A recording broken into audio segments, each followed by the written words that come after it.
Hello friends, ओम श्री गणेशाय नमः। जय श्री कृष्णा। आप सभी का स्वागत है आपके अपने यूट्यूब चैनल पर। फ्रेंड्स, आज हम आपको इस वीडियो में बताने जा रहे हैं कार्तिक मास में सुनी जाने वाली ब्राह्मण ब्राह्मणी की कहानी के बारे में, जिसको सुनने मात्र से ही घर में आती है खुशहाली और सुख समृद्धि।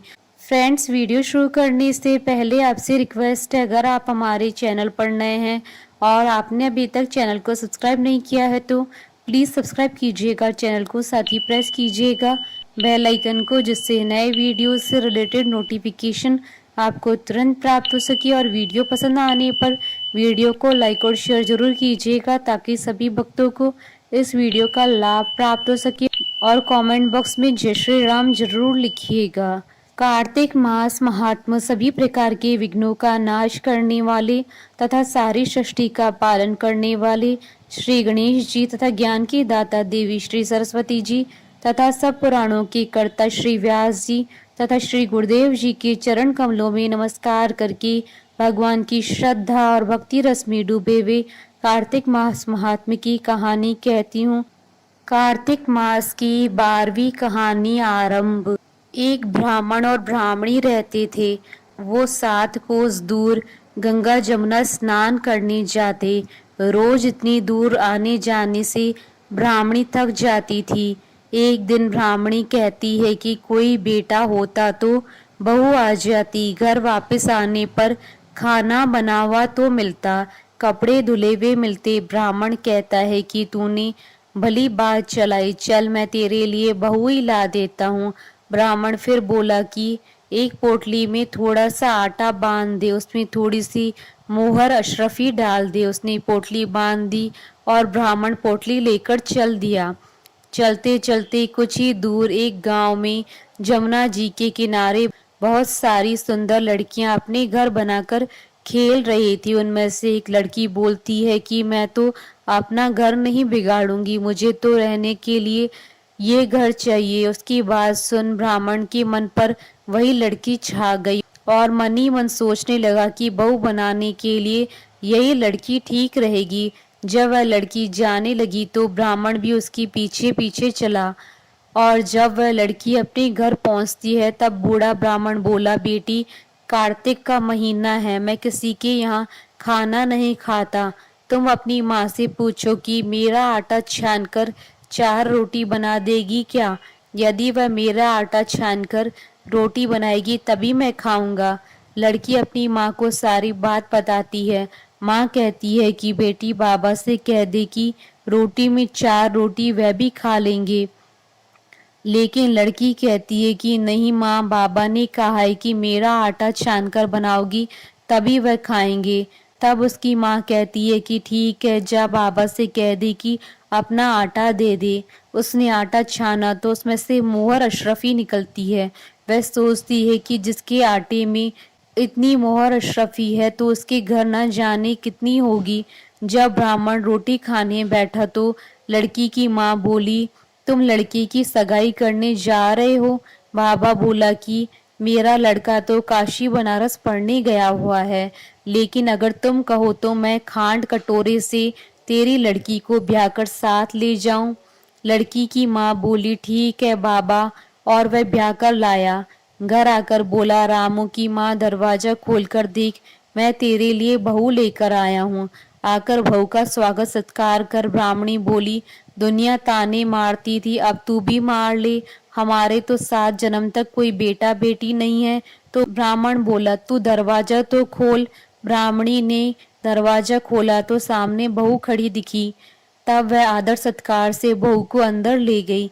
अब जब ब्राह्मण ब्राह्मणी नहाने जाती तो बहू घर का सारा काम करके रखती, खाना बनाती और सास ससुर के कपड़े धोती, रात में उनके पैर दबाती। इस तरह से काफी समय बीत गया।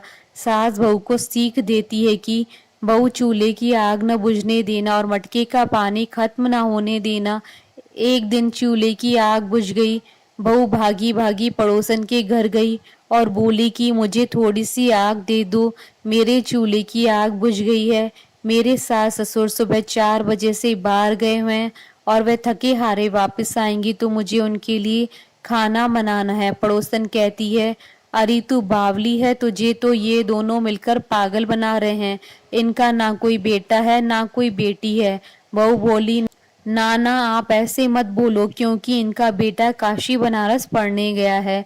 पड़ोसन फिर बोली, अरे तुझे ये झूठ बोलकर लाए हैं, इनका कोई बेटा नहीं है। अब बहू पड़ोसन की बातों में आ गई और कहने लगी कि अब आप ही बताओ कि मैं क्या करूं। पड़ोसन कहने लगी कि करना क्या है, अब सास ससुर आए तब जली फूकी रोटी बना देना, अलूनी पलूनी दाल बना देना, खीर की कड़छी दाल में और दाल की कड़छी खीर में डाल देना। बहू पड़ोसन की सारी सीख लेकर अपने घर आ गई और जैसा पड़ोसन ने बताया वैसा ही उसने किया।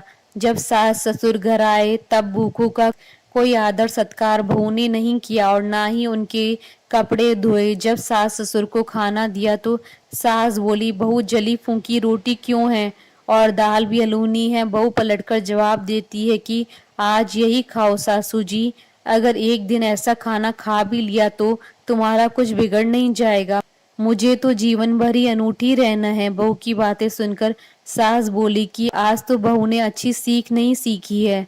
अब बहू फिर से पड़ोसन के घर भागती और कहती है कि अब आगे बताओ मुझे क्या करना है। पड़ोसन बोली कि अब तुम सातों कोठों की चाबी मांग लेना।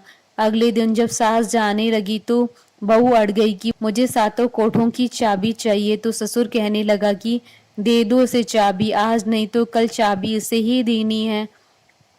हम आज हैं कल नहीं, इसलिए चाबी दे दो। सास ससुर के जाने के बाद बहू ने सारे कोठे खोलकर देखे तो किसी में अन्न भरा है, किसी में धन भरा है, किसी में बर्तन भरे हैं, सभी में अटूट भंडार भरे पड़े हैं। जब बहू ने सातवां कोठा खोला तो उसमें महादेव जी, पार्वती जी, गणेश जी, लक्ष्मी जी, पीपल पतवारी, कार्तिक के ठाकुर, राही दामोदर, तुलसा जी का बिड़वा, गंगा जमुना बह रही है, 36 करोड़ देवी देवता भी विराजमान है और वहीं एक लड़का चंदन की चौकी पर बैठा माला जप रहा है।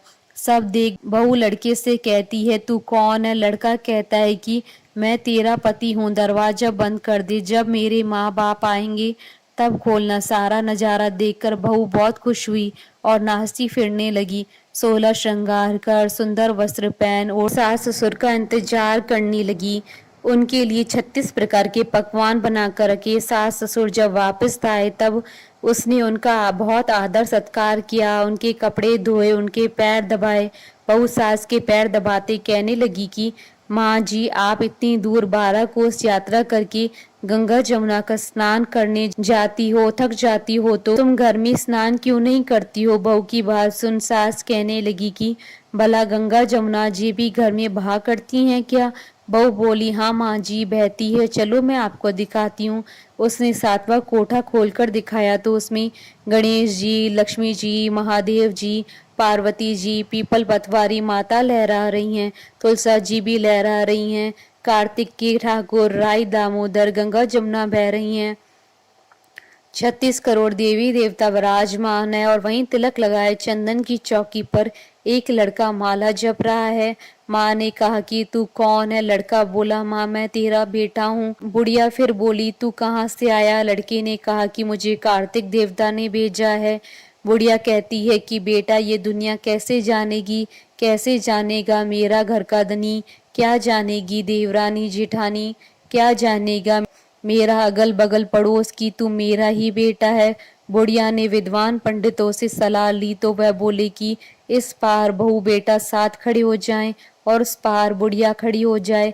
बुढ़िया ने चाम अर्थात चमड़ा की अंगिया पहनी, छाती में से दूध की धार निकले, बेटे की दाढ़ी मूछ भीगे, पवन पानी से गठजोड़ा बंधे। तो जब जाने की यह बुढ़िया का ही बेटा है उसने ऐसा ही किया। जाम की अंगिया फट गई, छाती में से दूध की धार निकली, बेटे की दाढ़ी मूछ भीग गई, पवन पानी से बहू बेटे का गठजोड़ बंध गया। ब्राह्मण ब्राह्मणी की खुशी का पार न रहा, वे बहुत खुश हुए। हे कार्तिक के ठाकुर, राई दामोदर, भगवान ने जैसे बहू बेटा उसको दिए वैसे ही सभी को देना। कहानी अधूरी हो तो पूरी करना, पूरी हो तो मान रखना। बोलिए भगवान विष्णु जी की जय। सनातन धर्म की जय। हमारे साथ इस वीडियो में अंत तक बने रहने के लिए आपका धन्यवाद। ओम श्री गणेशाय नमः। जय श्री कृष्णा।